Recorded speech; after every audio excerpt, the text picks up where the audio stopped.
Sejahtera. Okey, saya harap semuanya dalam keadaan baik dan sihat. Okey, hari ini pendidikan moral tingkatan 3 kita masuk tajuk baru iaitu unit 9 tanggungjawab sosial tanggungjawab bersama. Okay. Boleh rujuk buku teks muka surat 130. Okay. Dalam unit ni ada 5 nilai yang sesuai untuk kita gunakan. Okay. Muka surat 131. Okey, nilai kerjasama, nilai bertanggungjawab, nilai kerajinan, nilai toleransi dan nilai baik hati. Okey, kita tengok. Tanggungjawab sosial, tanggungjawab bersama. Apa maksudnya? Okey, maksudnya ialah tanggungjawab sosial ni ialah tugas, okey, dan juga kewajipan, okey, yang dipikul oleh individu, okey, oleh seseorang dalam masyarakat. Okey. Tanggungjawab sosial ini meliputi aspek keharmonian, okey, kesihatan, kebajikan, keselamatan dan kelestarian alam sekitar. Okey, kita tengok satu persatu. Okey, tanggungjawab dalam aspek keharmonian masyarakat. Okey, contoh dia melibatkan diri dalam aktiviti seperti gotong royong. Contohnya nanti sekolah dah buka, nanti cikgu ataupun murid-murid okey akan dijemput ke sekolah. Okey, untuk mengadakan gotong royong bersihkan sekolah dan juga kawasan sekitar sekolah sebab kita nak belajar kan, kita nak bersemuka. Okey, dari aspek kesihatan pula, contohnya kita menyertai program kesihatan seperti kempen derma darah dan derma organ. Okey, kalau ikutkan umur awak tak sesuai lagi lah, tak boleh lagi, tapi tak salah. Okey, awak memasang satu impian. Okey, bila dah berumur 18 tahun ke atas, okey, awak nak derma darah. Okey, bila cek kesihatan awak elok, semua elok kan, awak dibenarkan derma darah. Okay, dan juga membuat satu perjanjian untuk derma organ. Okay, kita memang sangat kekurangan penderma organ. Derma organ ni bukannya kita ambil organ kita bagi ke orang lain. Masa kita tengah hidup ni, bukan. Okay, maksudnya bila kita meninggal dunia, okay, kita adakan satu perjanjian. Okay, doktor boleh buat bedah siasat, boleh ambil organ-organ kita yang masih elok dan dermakan kepada pesakit-pesakit yang memerlukan organ ni. Okay, seterusnya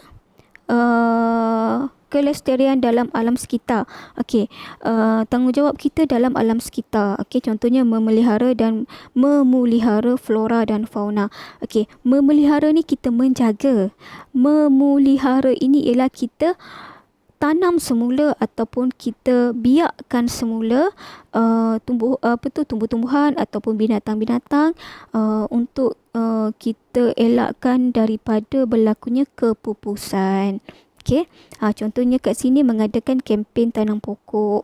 Okey, dekat sekolah, dekat taman kita ataupun dekat mana-mana sahaja untuk kita menghidupkan kembali bumi hijau sebagaimana yang kita dah belajar dalam unit 8 sebelum ini. Okey, seterusnya kebajikan, tanggungjawab sosial dalam kebajikan. Okey, contohnya kita membantu golongan yang mengalami musibah, kesusahan. Contohnya rumah kena banjir, rumah terbakar, ada ahli keluarga yang meninggal dunia. Okey, kita tolong.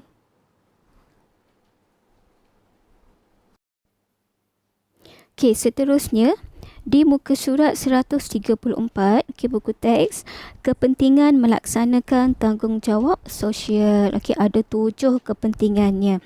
Okey, yang pertama, mengukuhkan hubungan antara anggota masyarakat. Okey, kenapa kukuh? Okey, sebab kita membantu, saling membantu.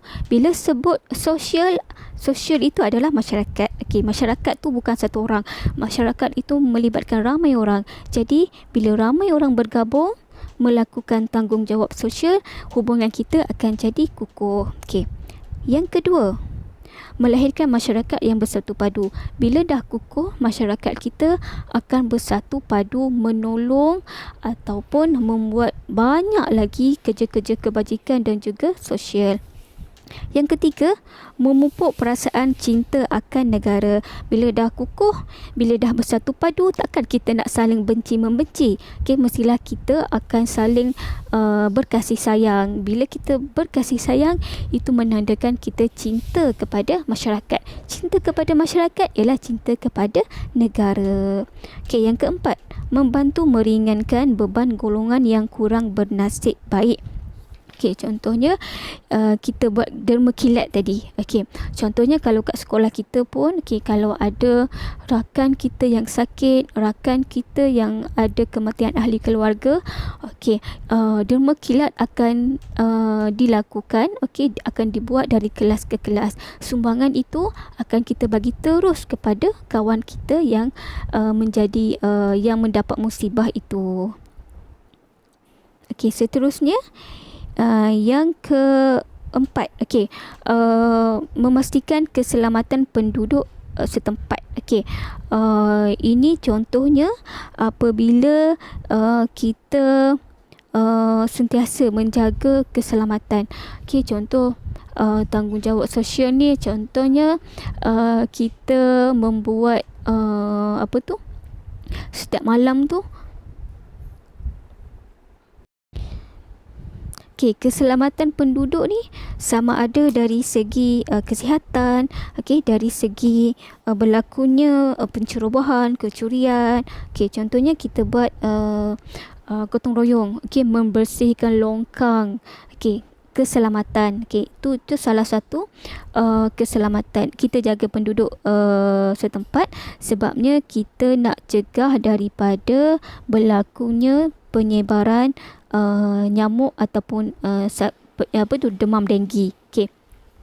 Seterusnya, untuk memastikan tahap anggota masyarakat dalam keadaan baik. Bila kita jaga kesihatan, bila kita jaga kebersihan sesama kita, semua jaga. Kalau seorang jaga tak jadi, tapi bila kita sama-sama jaga, semua anggota masyarakat akan berada dalam keadaan baik.